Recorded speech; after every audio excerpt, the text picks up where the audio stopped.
Darating ang panahon na mawawala tayo sa mundong ito. At kapag dumating ang panahon na yun, hindi mahalaga sa kung gaano karami ng pera ang naipon mo sa bangko.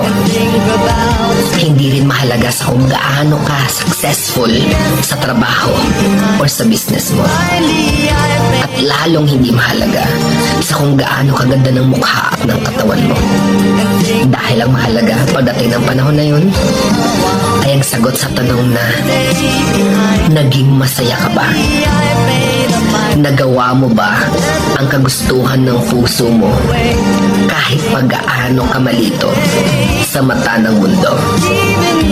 Dahil sa huli naman, ikaw naman magdadala ng mga memories na yon sa libingan mo. Hindi naman ang mga tao sa paligid mo. So make sure na bago pa dumating ang panahon na aalis na tayo sa mundong ito, siguraduhin mo sa sarili mo na magiging masaya ka at magagawa mo ang kagustuhan ng puso mo kahit pag-aano ka kontra ng mga tao sa mundo.